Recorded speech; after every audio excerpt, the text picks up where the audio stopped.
Good morning, everyone. I see a lot of familiar names here, a lot of friends here. For those of you who don't know me, I'm Tarun Goyal, Channel Marketing Lead for Dell Technologies in India.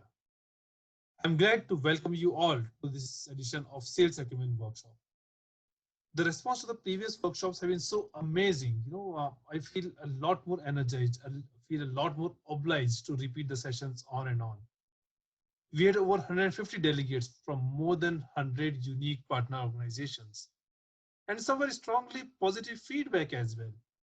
More than 95% of our attendees rated the sessions as strongly good or excellent. Like last time, today's learning session is also very exciting. We will have a sales acumen keynote, a very powerful panel discussion with an industry eminent CIO and a few SMEs who will share their valuable points of views.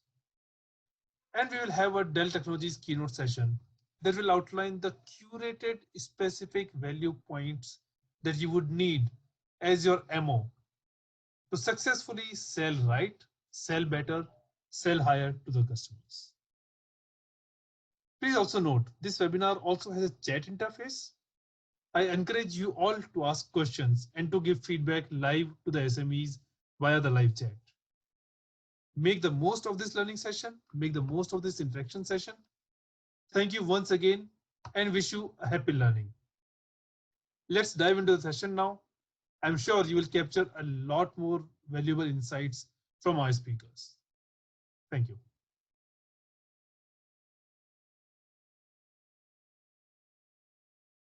Welcome you all to the SalesAcumen Masterclass brought to you by Strategink. I will take you through this journey of the third session. In this session, we are going to cover a few interesting thought processes around strategic selling, the 6 key elements of strategic selling, key reasons for failure, and many other thought processes which will make you a digital salesperson from a field salesperson. Coming to strategic selling, it is very important for you to realize that change is going to be the new normal. One more thing which is very important for you to keep in mind is that whatever success you have had today and whatever skills have got you today where you are, it will no longer be sufficient to keep you there until and unless you continuously improve your selling skills. Business to business selling is vastly different from business to consumer sales. Since business to business selling is grossly different because you have to sell to one to many. The other important thing which you need to realize is that in sales, it is not just luck, connection, and hard work. It is far beyond that which will make you actually successful. And I will spend some time on that in my next slide. Selling is something which should be respected and it should be treated as a profession. It is as important a profession as a doctor or an engineer. And I said before, is that a successful salesman is someone who has implemented processes which are visible, which are logical, and which are repeatable, and which will make him a quarter-on-quarter successful salesperson. In making the salesperson successful on a quarterly basis, I personally feel that you need to follow 3 principal guidelines. Number 1 is that always monitor your pipeline size, your pipeline shape, and your average deal size. So let me spend some time in terms of articulating this value proposition across to you. Pipeline size is your total rolling pipeline for 6 months divided by your quarter target or your quarter budget.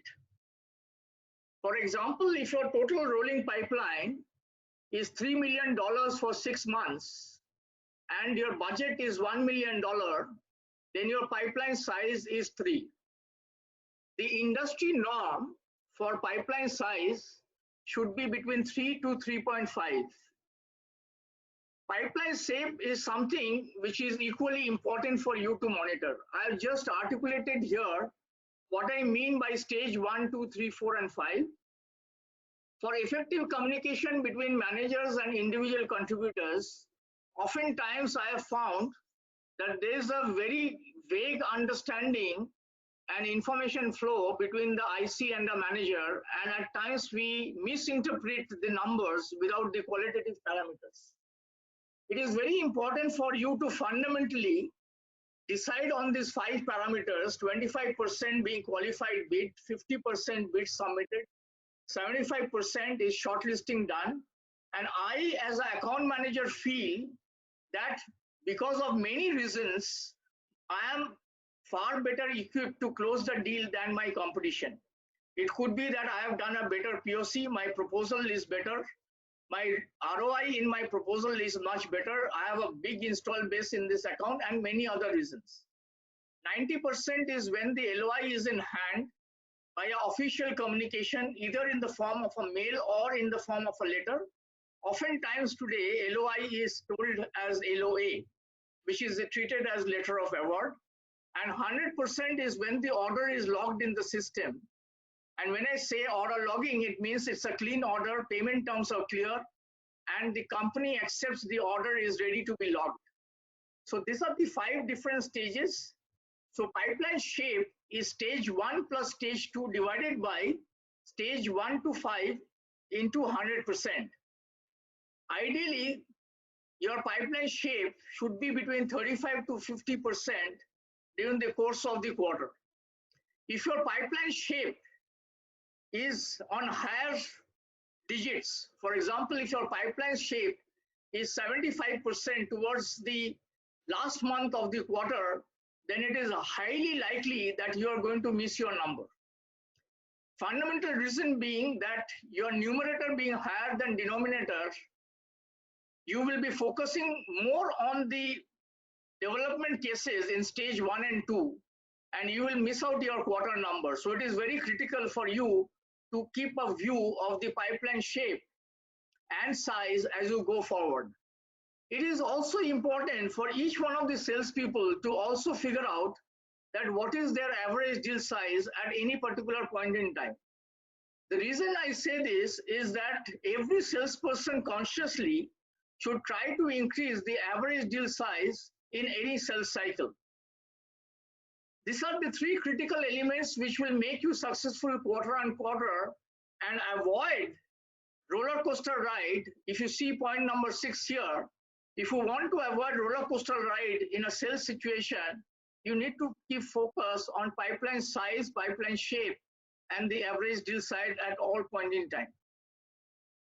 I have listed down here from my experience the 6 key elements of strategic selling. When I say 6 key elements, it is very fundamental for you to realize that at a customer's place, there are 4 types of buyers. Number 1 is the economic buyer or the decision maker, people from the finance department or the CEO. You have the technical users who influence technical buying decisions. We call them the technical buyers. Then we have the end users who are going to actually use the system. And finally, the coach. Most often, for a very large organization where we make a B2B sale, we find that these 4 type of people actually are present.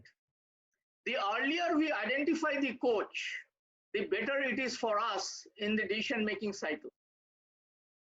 You should always have, when you are doing a very large deal, you should always take alternate positions, which means that if plan A does not work, then you should have plan B ready in terms of what you need to do. You should always continuously evaluate that where in the sales cycle you are, how close are you to making the sale, how confident you are about making the sale will depend upon the customer giving you time, in the meeting cycle. Currently, since you are not having face-to-face meetings with the clients, it is going to be very important to figure out that how you are engaging customers in a meaningful manner. And I will spend some time in how you can do that by being a digital salesperson. You should not only have a satisfied customer, but you need to build long-term relationship. One of the key things which I have realized in my sales career is that you need to follow your customer. If a customer moves organization, it is very critical for you to keep track of this person's movement and plan and engage with the customer in a meaningful manner. A lot of the times we have also found that customers are in problem when they search for new opportunities. I think good referrals from your side can actually get them good jobs in the market, and this return can be endless. So keep some of these insights into mind when you plan your enterprise sales cycle. It is very important for all of you to identify who are your best customers and who are your worst customers. In a typical sales cycle, for every salesperson, we waste close to 35% of our time in engaging with wrong customers. Engaging with wrong customers, not only from the point of view of the organization, but engaging with wrong profile of the person, in the decision-making cycle. So I have listed down some of the ways by which you can identify the best and worst customers. I will spend more time on identifying worst customers because they are inflexible on price. They don't give value to our time. They engage only to make us lose. They have very weird payment terms, very strict norms for penalty for deliveries. And they also have a very unique way of making sure of not cooperating with you, when you actually want to make a sale. And inadvertently, the sales cycles become longer. So you need to watch out, how to engage with the right set of customers in the marketplace. I'm going to shift gears now and tell you some of the reasons for failure. Okay. Point number 2, and I mentioned point number 1 already, so I will go to point number 2. What happens? This is a typical situation. What happens? When somebody is a very successful account manager for a very large account and the account manager changes, a new account manager comes in. When a new account manager comes in, when another deal happens, he typically goes for advice to the person who was successful in this same account earlier. Little knowing that the person who actually took the decision of the last deal has actually moved on to a new role. And he goes by the advice of this new person and ends up mapping the wrong person in the whole process. So you need to be very careful as to which person you need to engage, because corporate flux is one important thing for all of us to take cognizance in the delivery, in the whole sales cycle. ROI, weak ROI is another critical factor, in terms of customer not taking our proposal seriously. We are not able to differentiate our offering with respect to competition. And as I said, the delay you have in identifying the technical buyer, because at times, they are hidden. Delay in identifying the coach or the guide in the account can also hamper large sales cycles. My next few slides are going to take you through the journey of how I feel that time has come for all of you to transform from a field salesperson to a digital salesperson. And I am going to articulate to you a few strategies which I think every one of you, each one of you, should actually practice going forward. LinkedIn actually brought out with a concept called the SSI. SSI is nothing but social selling index. It is divided into 4 parameters. Each parameter has got 25 points. So in a scale of 100, a typical good salesman should have a social selling index in excess of 80. So what are these 4 parameters?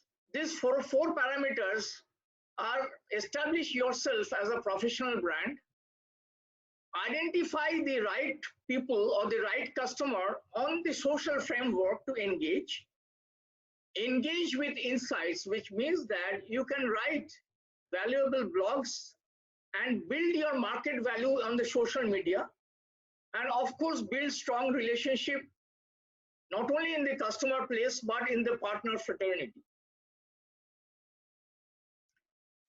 Out of the 7.5 billion plus people who are there globally, it is anticipated that close to 1/3 or 2.55 billion people will actually utilize social media for networking as well as for IT buying decisions. They are going to be 5 times more digital reliant on digital content than what it used to be in the 2000s. And it is also predicted that companies and salespeople, who are active on the social media, they'll be more prone to meet their sales target compared to others. So what is social selling? Social selling, as I said in my earlier viewpoint, is correlated to the SSI index, where you actually have parameters driving the proof points of how well you are engaged in the social media. And the ways and thought process of doing that is by becoming thought leaders in the whole process. And how we can become thought leaders is by sharing valuable insights in terms of what the customer wants to listen from you. There is one very interesting person in social media. I do not know whether you noticed it. His name is Professor S. Sadagopan. He is the director for Triple IT Bangalore. He writes a blog which covers the IT hotspots of every single month. I am a big follower of him, and I can tell you for sure that by reading that article, I am up to date on every single parameter which is actually happening across the globe, not necessarily related to IT, but across politics, across economics, and multiple different assets. So if you are able to build some insightful content of your own in the social media, I am quite sure that you will be engaging much better with the customers in the long run. So what do customers do, and what happens if you become a digital salesperson? Number one, you will be socially visible. And if you are socially visible, you will have very high chances of meeting your sales numbers. And the statistics says that 23% exceed their quotas if they are more visible on the social platform. 2 or 3 things are becoming very useful in terms of this overall matrix. One is effectively using blogging and digital selling. There are multiple examples by which person can do digital selling, and I will give you a small example. There was a person who was actually surfing on the Facebook and on LinkedIn, and he suddenly found that somebody has put up a post saying that somebody has frozen, and he was working in the travel industry, and somebody has posted that he has just decided on his honeymoon trip to Europe for 7 to 10 days in the month of May. He, being a travel agent, he's immediately spotted that as an opportunity, and he sent out a note that he specializes in ground booking in European travel in the cities which this person planned to visit. He immediately connected with this customer, and he was able to make a very easy sell in the whole process. So what happens is that when you are focused on digital selling, depending upon the vertical that you are engaged in, there are many opportunities which you can surface, by virtue of which you can actually engage and make the sell. With that, I would strongly recommend you as a key takeaway, remember the 3 points. What are the 3 points? The 3 points are, anybody? 3 points are, you need to focus on average deal size, you need to focus on pipeline size, you need to focus on pipeline shape, and you need to always clearly remember pipeline size should be in excess of 3 to 3.5 at all points in time. And you should also remember that pipeline shape should be between 35 to 50%, okay, during the course of the quarter. If your pipeline shape is 50%, which clearly goes to show that you are balancing the right amount of time between deals where you are doing business development as well as on deals which you are focusing to close. Thank you very much. Good luck and happy selling. If you have any issues, feel free to reach out to me at barun@strateging.com, or feel free to give me a call at 95385 88855. Thank you very much.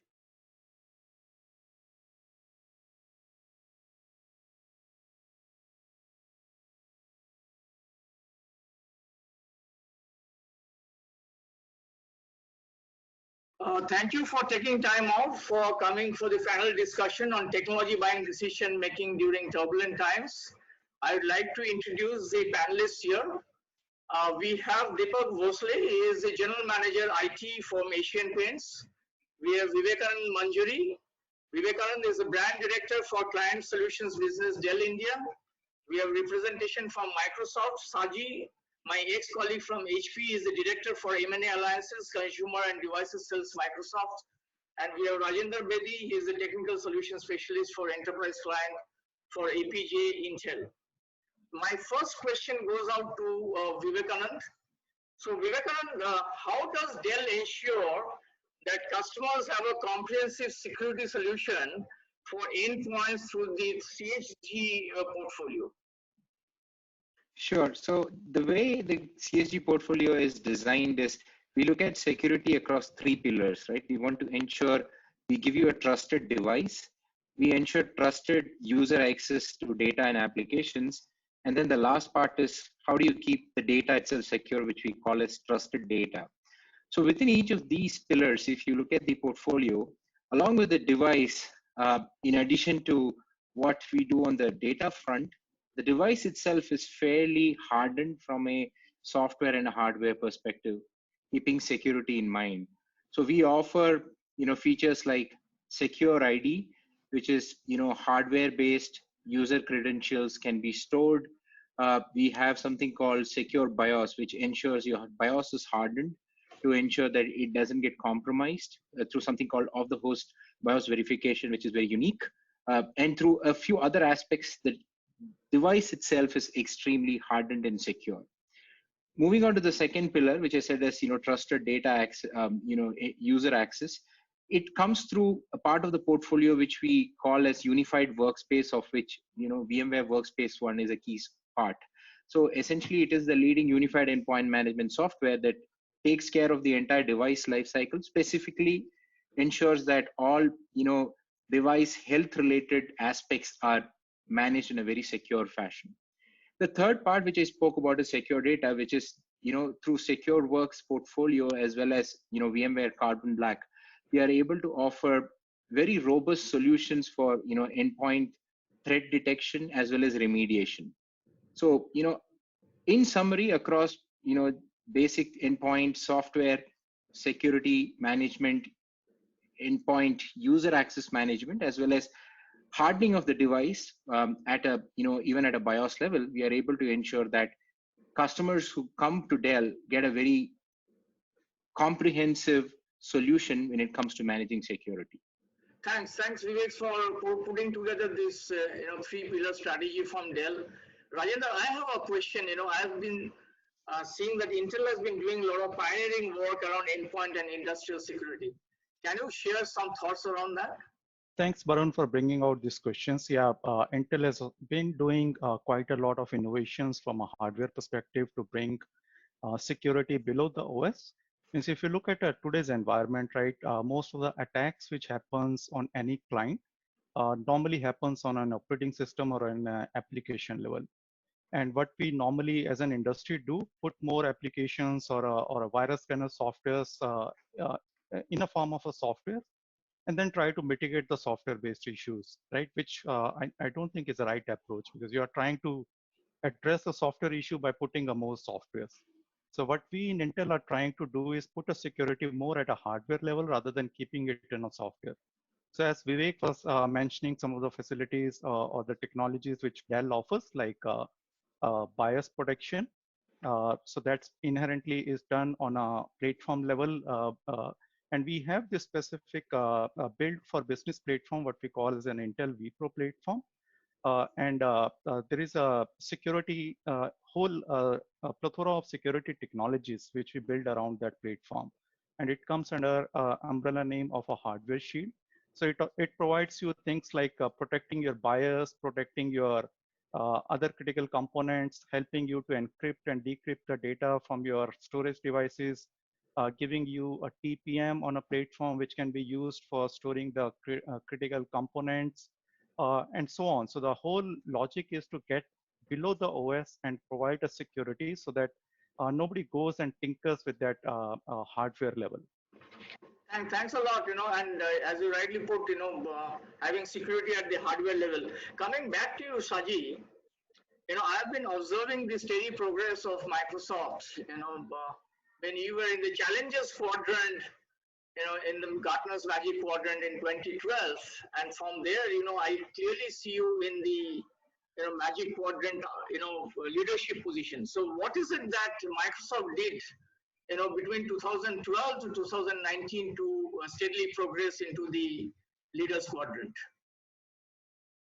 Yeah, first of all, on behalf of Microsoft, Mr. Barun, thank you so much for inviting me as a part of this August panelist. Happy to be here. If you look at Microsoft, right, our mission itself says empowering everyone and every organization in the planet to achieve more. So the success, what you have been, talking about, I think the customer-centric approach has been the success formula. If you want me to put it in one single phrase, right? And we dedicate this success not just to our employees, but also to our partners and customers who traveled along with us during this journey. See, we in Microsoft have brought in a transformational change in the way we work with the overall partner ecosystem, including our competitors, which was a sea change, right? It is important to work across the platforms and partners widely across the globe. Over a period of time, we have also transformed our business from a product-centric model to a services model.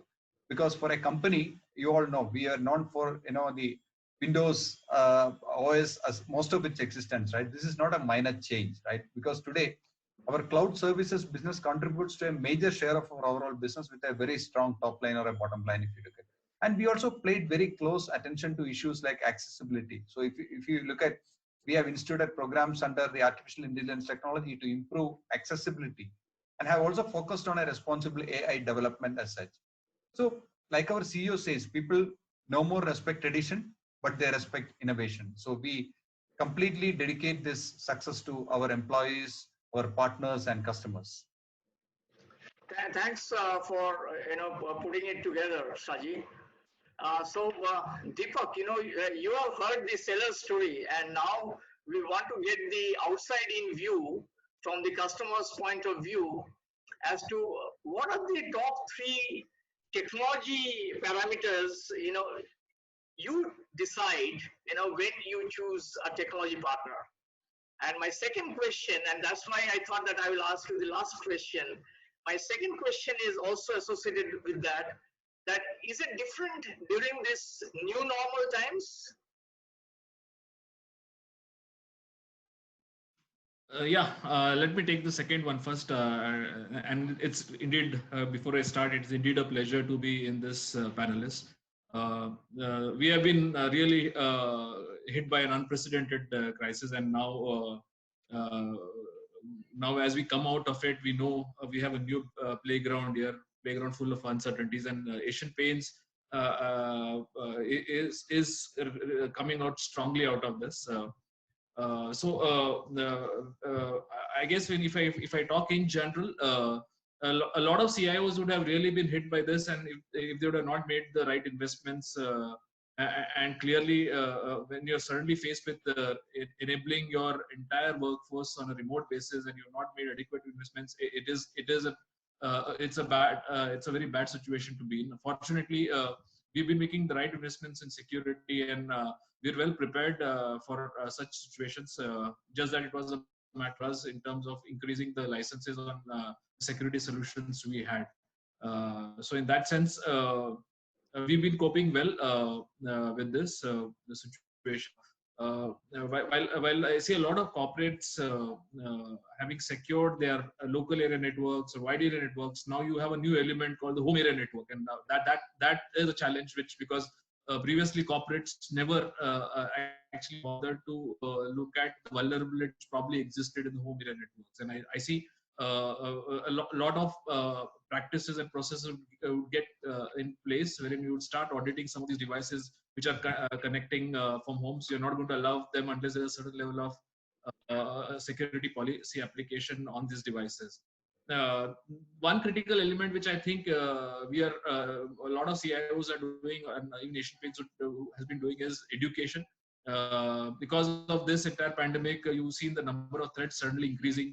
A simple interactive map which tells you the spread of COVID in your area actually is laced with a lot of malicious code. A lot of people out of anxiety would be downloading these apps, giving permissions on their personal devices, and really making not just their systems vulnerable but also systems that they connect to.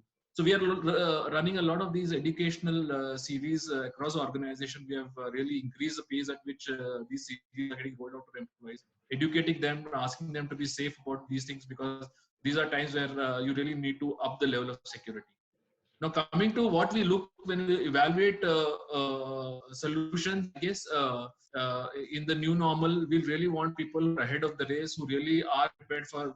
Clearly, it would be seen on which companies have really done well in such trying times. We really people who have invested in a good roadmap would be probably doing well now, and that's very important for us. People who constantly are investing ahead of its time are going to be top in our list. Second is how well the system integrates with the existing set of solutions, because that we would not want it, security solutions can't be seen in isolations. For us, we really want a system which integrates well with the ecosystem currently there.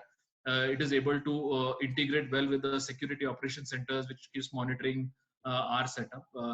The third aspect is more about am I getting multifunctional capabilities here, so that it's all in one type of an approach. Because today you would have a separate IDS, you would have a separate firewall, you would have a separate DLP, so a DNS protection system. So really having all of that at one place, completely secured security, as the gentleman were mentioning, up to the BIOS level, the hardware level security is something which we definitely will be looking at. And yeah, the other thing which goes without saying is we have been on the path of AI and ML, and we would also want to see some of these elements really come into these new age security solutions, where user-based behaviors are getting tracked, and we have a novel approach towards managing security.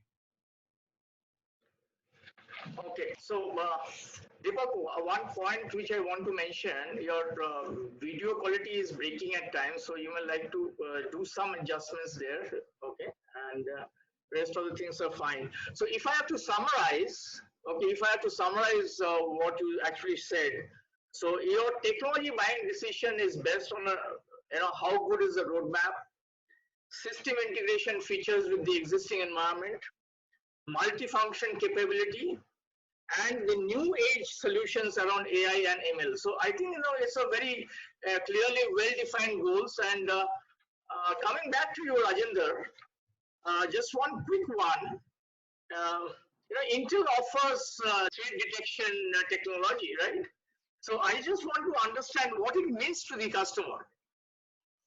Correct. So threat detection technology means, as name suggests, it's basically to detect the threats even before it's happening. Like as Deepak was mentioning, right? It's becoming more and more important to find out the threats before it actually happens, rather than finding it out after the fact. So there are two different kind of capabilities which we pack under threat detection technology. One is memory scanning. So as most of us understand nowadays, the new generation malwares doesn't go and sit in a normal storage device, because everybody knows the virus scanners will go scan it and found that out. So now the new malwares are actually going and residing in your system memory, which cannot be detected by the normal virus scanners kind of an applications. And to be really frank, if you want to scan the system memory, it's very taxing on the performance of a system. So normally user will not do it because it's going to affect their productivity. Right. So what we are doing under TDT is offloading that memory scanning portion from processors to the graphics. So when you're doing memory scanning, actually CPU cycle doesn't get involved. And when in a normal productive environment, your GPU is sitting ideal. So we utilize GPU for doing that memory scanning so that your performance doesn't affect. And users are also happy that they can do a memory scanning. Their systems are also safe.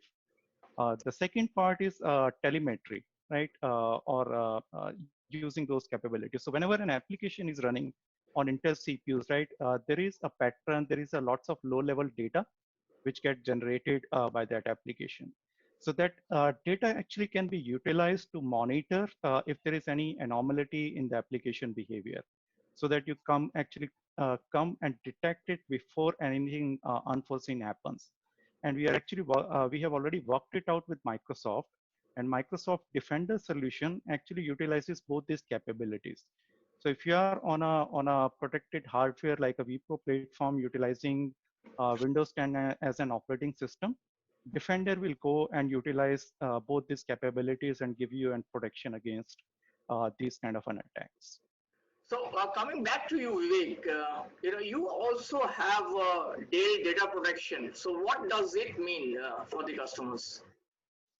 Sure. So Dell data protection, I think, has two pieces to it. In my earlier comment, I did mention we have solutions from VMware Carbon Black being one, as well as SecureWorks, which manages the overall threat defense and remediation at the endpoint, which is basically your virus protection software. And what do you do when there is a malware attack, right? So that is one part of what I call as data protection.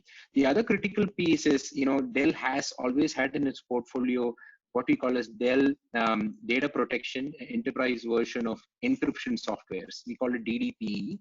So it essentially ensures that, today data is a currency for all organizations. So you need to protect data, whether it is at rest or is it in flight, right? Or sometimes when it is even in the cloud. So what it does is that DDPE gives you the facility to obviously basically encrypt the data, number one. Then over and above that, it also ensures that the entire journey of the data, while it is with you at the endpoint or when it is in flight, is completely protected. So it is a combination of these two things which we provide to all our customers, which is fairly comprehensive, which not just protects the device itself, but also ensures what resides in the device, which is the data, is encrypted and is protected, irrespective of where it is or what state it is in. So Sajid, coming back to you, okay, thanks Vivek for putting this together. So, I can understand that, encrypted software and, data protection is becoming so critical. Saji, coming back to you, you also have the endpoint management software. Okay, in layman's term, can you just give us a real life example as to what it means for the audience? And second thing is that if you can just little bit elaborate on that. You are on mute, Saji. Saji, you are on mute. Yeah, sorry about that. So take a cue from what my other colleagues in the panel was talking about, right? Security is the most important parameters today for any customer, because data is going to be the fuel, right? The endpoint management software, what does it do? These products help the users to keep track of the devices in a system and ensure their software is secure and up to date. So typical features of endpoint management products could be an asset management, patch management, compliance evaluation, etc., etc. Because see, today if you look at the endpoint security is very, very important, because right, the hackers have started using vulnerable endpoints, right, as entry points to download malware and move laterally across the network. You are more vulnerable to attacks in public places, like if you say, for example, if you are using an airport Wi-Fi or a cafe Wi-Fi and stuff like that, where you get the available free networks, right? So there it is very, very important that you have an endpoint security, because depending on what device you are using. So what does Microsoft do, right? Microsoft Endpoint Manager, or what we call as the MEM, helps you solve the challenge of device management in today's mobile and remote work environment. MEM is nothing but a secure and intelligent management solution that improves productivity and collaboration with familiar experienced users expect, and gives IT the flexibility to support diverse scenarios for both bringing your own device or even your own corporate devices, right? So that's what the MEM does. Thanks, Saji, for putting it together.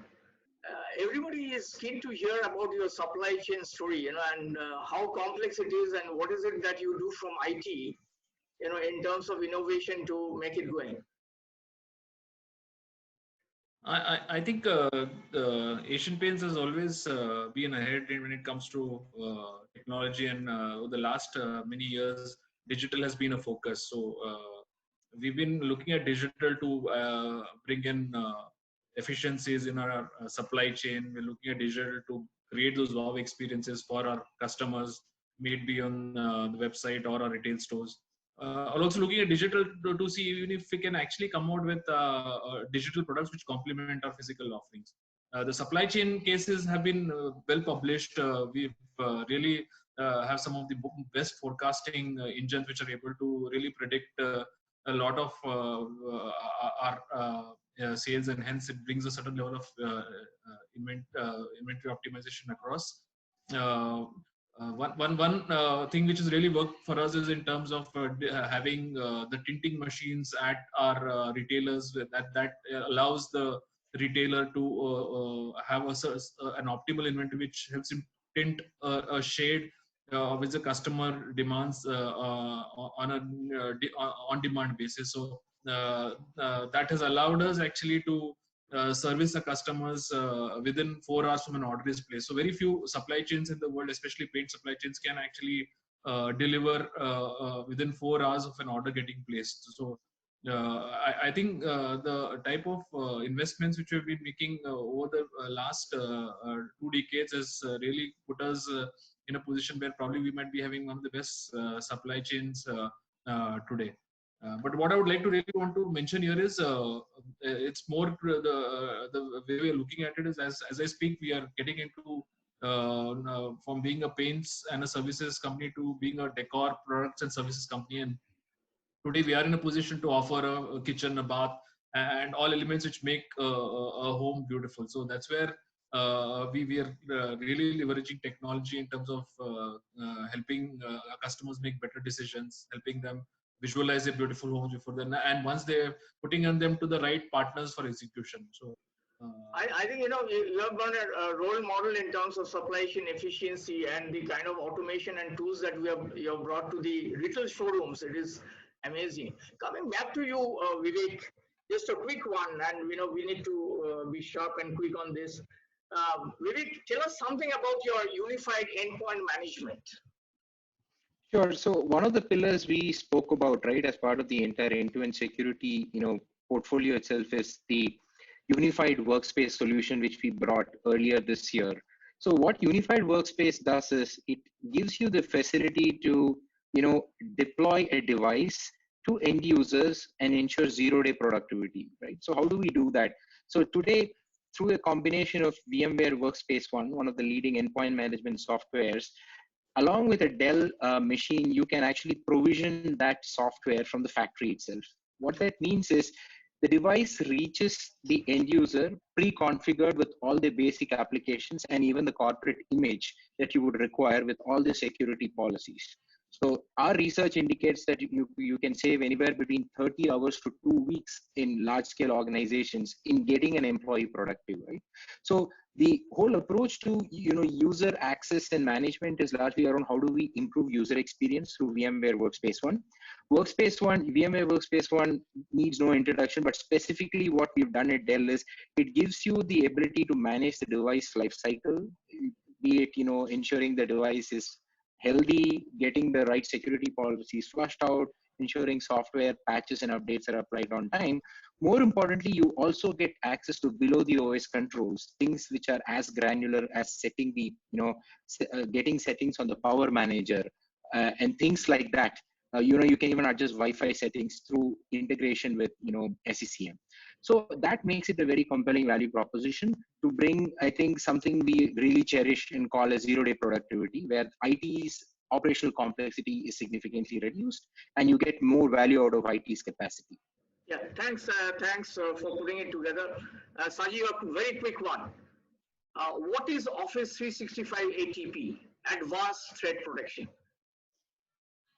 Yeah, I think we barely touched upon this. Even Rajendra talked about the collaboration on this between Microsoft and Intel as well. So, see, if you look at, we all know security has been one of the most important parameters that is demanded today by every customer, right? So, This is more of a preventive protection, right? It is very important to identify the problem proactively. Like you said, see what is Microsoft 365 ATP or Advanced Threat Protection. This is a cloud-based email filtering service that helps protects your organization against some unknown malwares and viruses. It provides a very robust zero-day protection and includes features to safeguard your organization from harmful links in real time. So this has been one of the most exciting additions to the M365 suite, if you look at, because it automatically investigate alerts and remediate complex threats in minutes. So that is what ATP does. Fantastic. Coming back to you, Rajendra, the final question, okay, and a quick one, okay. What is the uniqueness of relationship between Dell compared with the other OEMs? Thanks, Varun, and I will be really quick on this one. Look, if you're looking to put a security on a hardware, it has to be done in collaboration with OEMs like Dell, right? So we work with Dell to make sure, and it actually starts right from the design level. So we design the clients together to make sure all the capabilities are there on a hardware level, and then that collaboration get extended to the software as well. So for example, Vivek talked about a safe bias, which actually utilizes a hardware capabilities of a platform to protect the basic component of your platform. And then Dell also has something called a Dell Commander. Now, it's a truth that no technology will give you 100% protection at all the time. So if in case something happens, right, as a customer, you also want to recover from that situation as soon as possible. So Dell Commander also offers you that capability to recover from those unforeseen scenarios in a matter of hours rather than wasting days on that. So that's the tight collaboration we are having with the OEMs like Dell to make sure the platforms are secure. Thank you all. Thank you for participating in this panel discussion. I appreciate your taking time out. My vote of thanks goes to Deepak. Deepak, many thanks for coming on this panel discussion from Asian Paints. Many thanks to Dell, Intel, and Microsoft for coming together and giving us the force of one story for all our customers. Thank you very much. Thank Thank you, you. Varun. Thank Thank you, you Mr. all. Byron. Thanks a lot. Pleasure Pleasure. meeting Thank you you. all. Pleasure Appreciate the meeting you time. too. Thanks.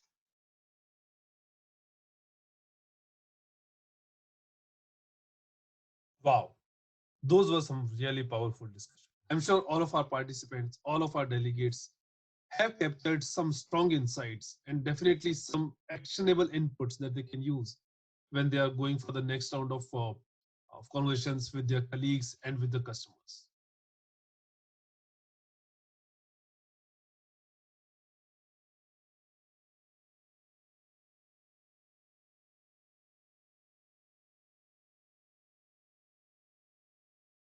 Thank you, Mr. Barun, for that wonderful panel discussion. Let's now get into the next session. We are here to talk about the Dell Endpoint Security Portfolio.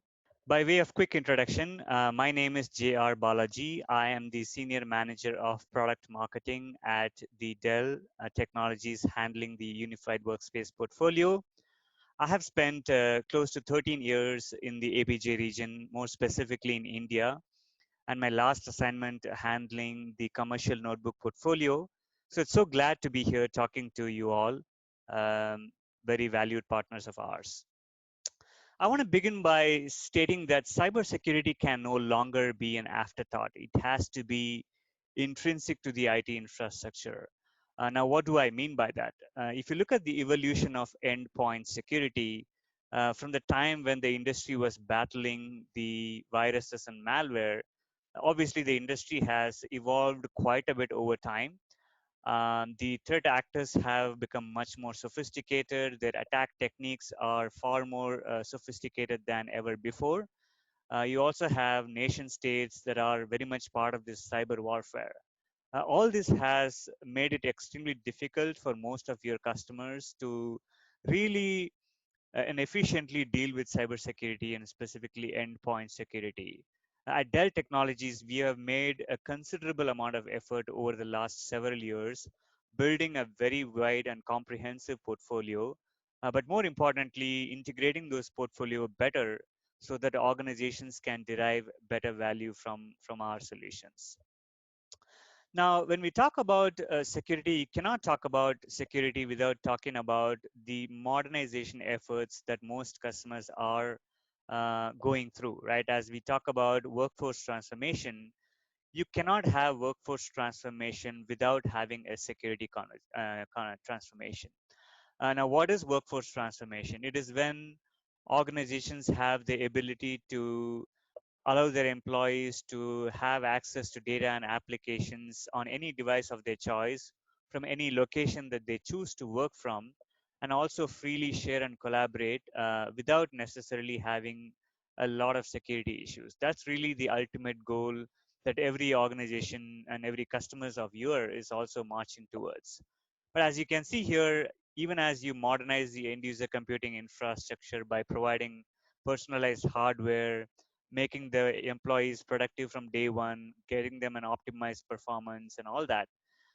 Security is not a pillar by itself, but it's something that surrounds and has to be embedded within everything that we do.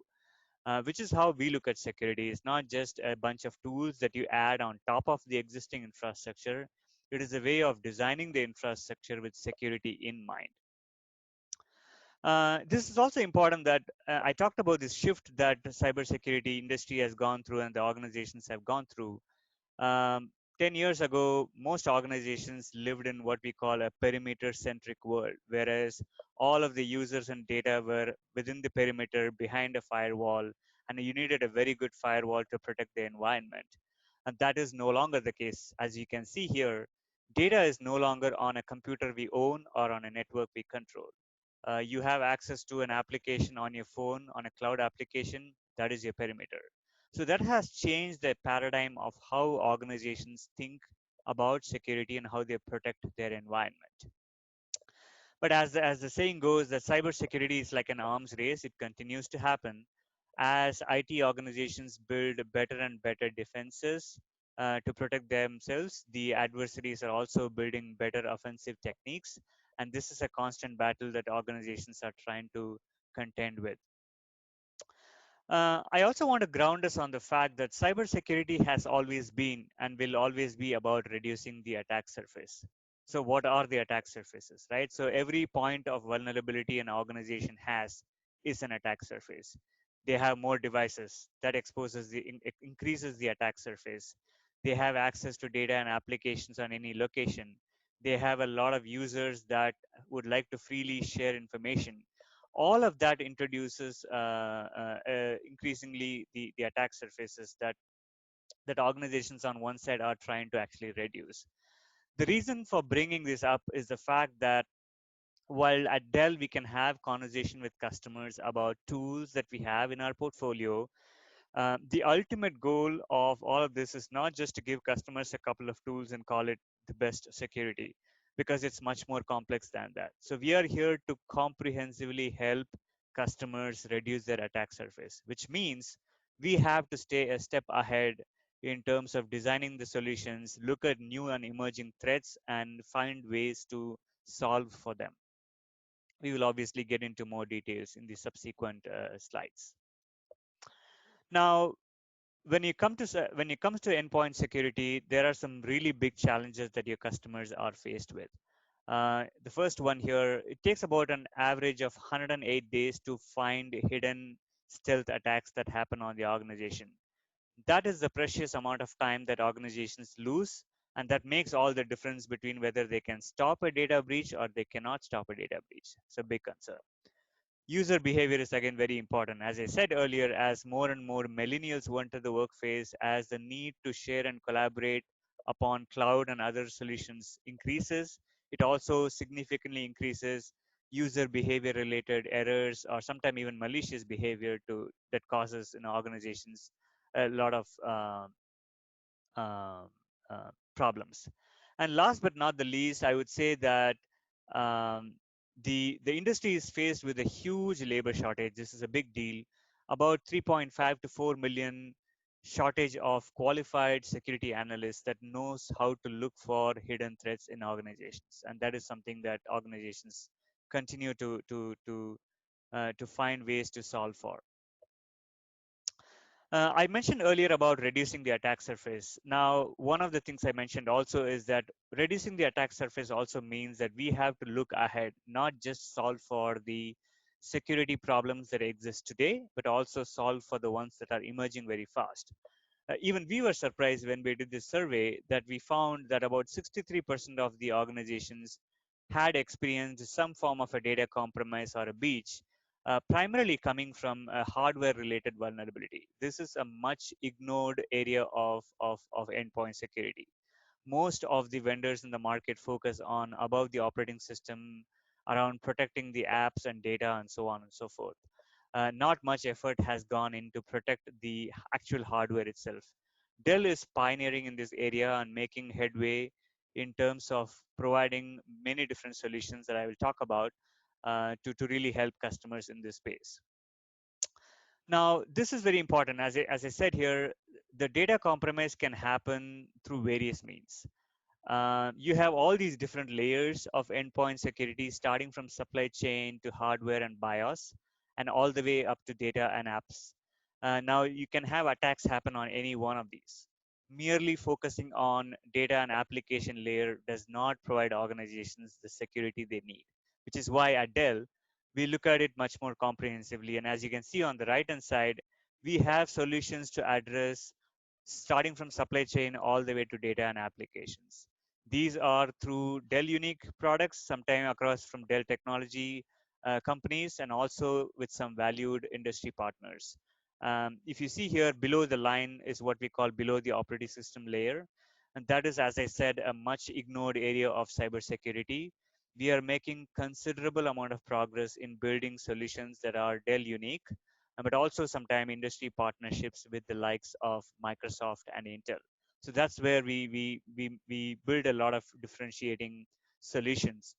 Above the line, above the operating system, it's a combination of Dell technology companies like VMware, Carbon Black, and SecureWorks, combined with the likes of Netscope, who is a leader in um, cloud security space, as well as Absolute. Let's dive into some specifics of what we have. But before I do that, I want to say that while we have a rich portfolio of products and tools that we can talk about anytime with customers, it's not just about tools anymore. The reason I say that is because if you look at the industry in endpoint, there are about 1,500 security vendors. Even with all those vendors and the multitude of tools they bring to bear, customers have not been able to stop data breaches from happening.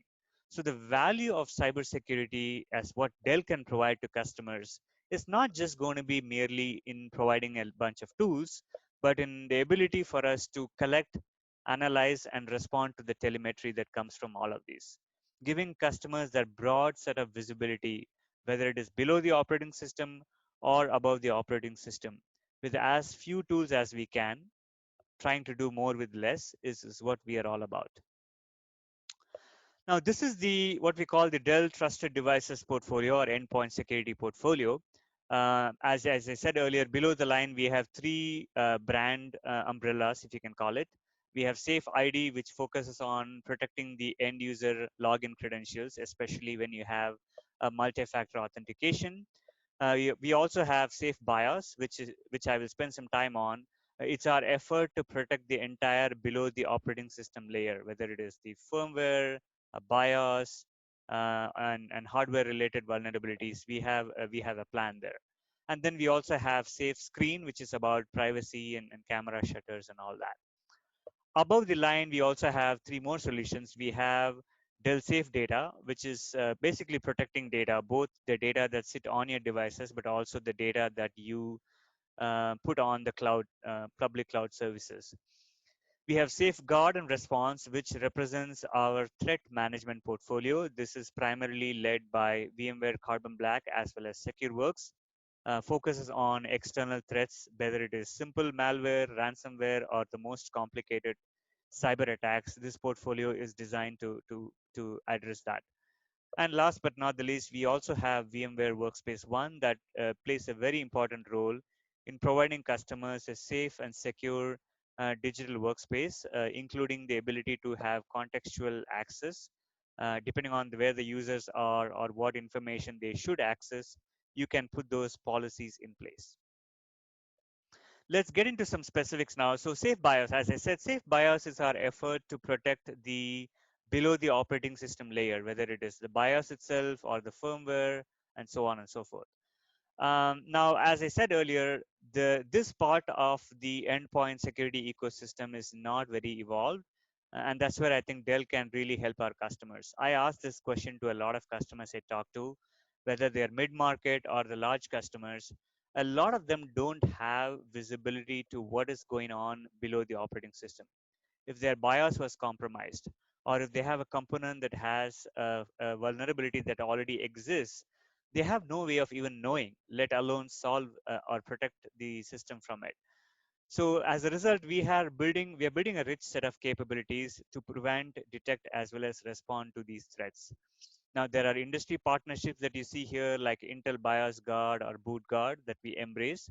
But beyond that, we have solutions like Safe BIOS, where you can check at any point in time whether the BIOS is clean or not. If the BIOS is corrupted, we give customers the ability to capture the corrupted BIOS image and allow the security organizations to do analysis. We also have a very new feature that we launched called BIOS indicators of attack.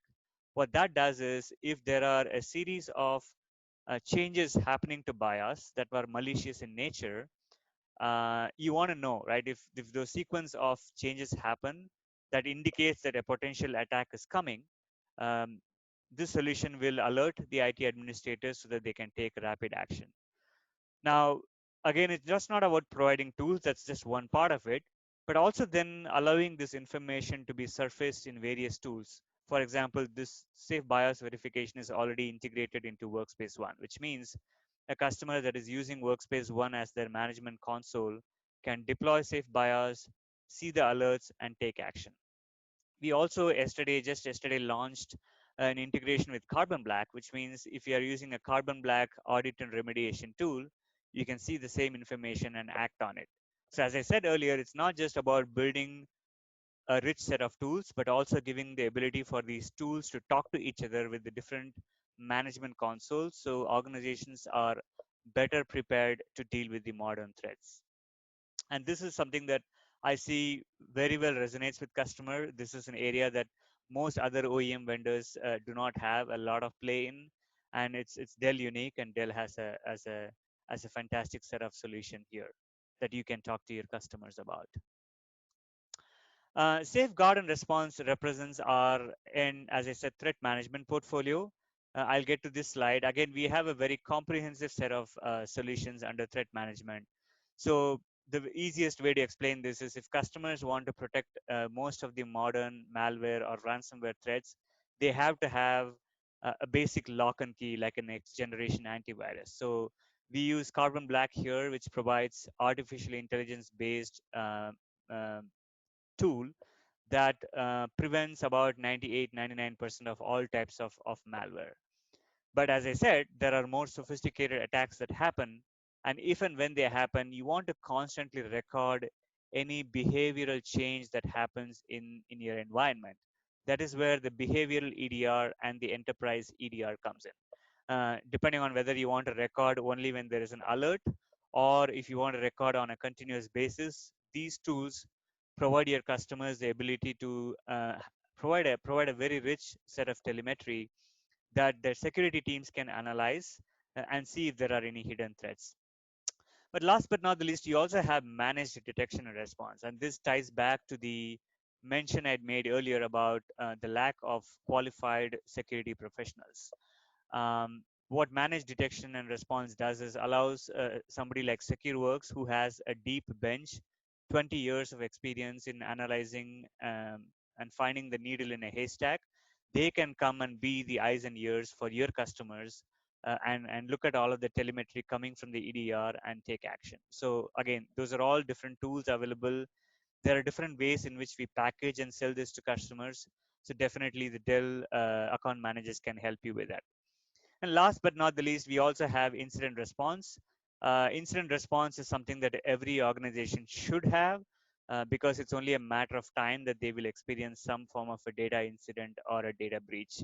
If and when that happens, they want to be prepared to better know how to deal with it, and also have somebody on speed dial who can come in and help solve these challenges for your customers.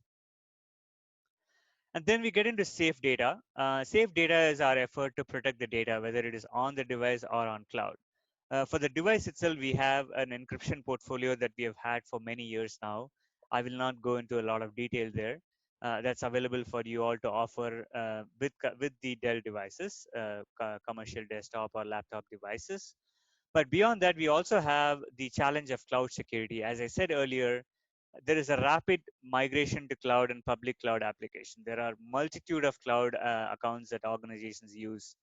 The reality is that only about 2% of that is really IT controlled or IT led.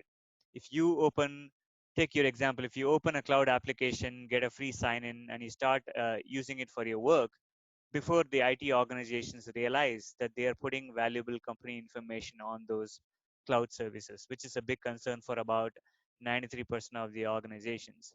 And that's where our partnership with Netscope comes in. They offer what is called as a CASB, stands for Cloud Access Security Broker. What this does is it allows organizations to pass their cloud traffic through this CASB, and through that they can put a lot of data protection policies in place. Your traditional data leak prevention solutions do not work really well in the cloud era because the data is not on the device. So CASB allows you to put policy and protections in place so that you can know what data is there, what is being done with it, who is accessing it. All of that you can do. Organizations have the ability to provide visibility and compliance.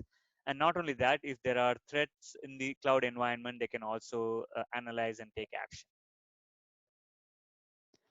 Now, before I go there, I want to pause here and say that, as I said, the solutions that I talked about so far are not unique to only a certain set of customers, right? These are applicable to almost all customers, no matter the size. I would say less so for small businesses, but medium businesses and above. Every organizations in that size need these solutions. They may not need all of these solutions. They may need some solutions. In fact, many of these organizations do not have a full-fledged security team. I ask this question, and most often the answer I get is that they have a small IT team, a small team within IT that is looking at the logs and trying to respond to threats. They are woefully inadequately staffed to deal with these modern sophisticated threats. So in fact, many of those organizations can also use solutions like the Carbon Black and SecureWorks so that they can free up their IT resources to focus on their work so that they let these experts take care of these security challenges. Similarly, if you take encryption or cloud security, every one of these organizations, big or small, are starting to migrate to cloud, whether it is Office 365 or Slack or any other application. They are all going to need the cloud and encryption solutions no matter what. Again, having this conversation with customers, explaining to them the fact that Dell has this comprehensive portfolio and a great plan, honestly, to really try and stay a step ahead of the adversaries is something that I would definitely ask you to talk to your customers about. Last but not the least, I want to make a quick mention to what VMware calls as their intrinsic security portfolio. Now, as I said, security is not just all about endpoint. Yes, while the focus of this conversation is that, um, when you look at from an organization's perspective, they have to account for all of these different layers, right? They have to protect endpoints, identity, workloads, cloud, and network. The effort that we are taking at Dell through the unified workspace portfolio and also in a lot of partnership with Carbon Black and VMware is to better integrate all of this information and telemetry from across these different security control points so that organizations have visibility not just from the endpoint, but also from these other security control points so that they have a better understanding of what is going on in their environment and they can take appropriate action. The other important aspect, and we are coming to the very end of this presentation, I would say that organizations, like I said, are often struggling to deal with security, and they also have this divide between IT and security. They use different tools, they have different priorities. The point of all of these tools and the integration we do is to make sure that we bridge the gap so that these teams can work better and secure their organizations better. So last, to wrap up here, so where do you start? How do you have these conversation with customers about security? definitely talk to them about the endpoint security portfolio, the fact that it's the most comprehensive, broader, and deeper security portfolio there is among any PC OEM vendors. Talk about that. Talk about the fact that we focus not just on the tools, but the importance of providing visibility, broader visibility, both above and below the operating system. We also have a deep bench of security analysts through SecureWorks, as well as our cybersecurity organization, that can help your customers. And last but not the least, when you have these opportunities, contact your Dell account manager to engage and take that conversation forward. With that, thank you so much for your time and patient listening. I would like to now hand it back to the strategy team so they can wrap this session up for you. Again, thank you so much for the time.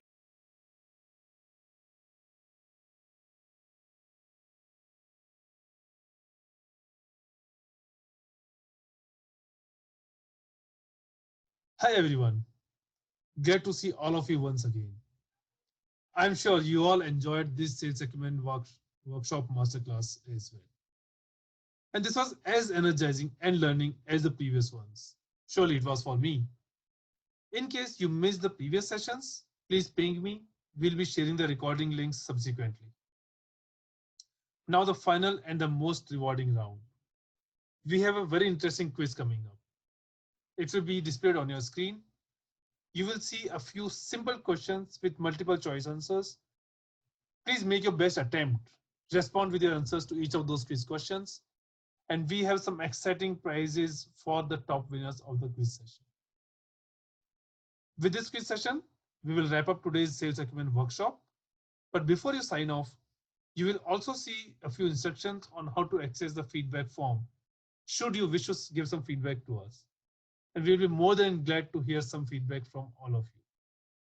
With that, I wish you good luck for the quiz and happy learning. Wish you all safe and sound. Thank you. Bye-bye.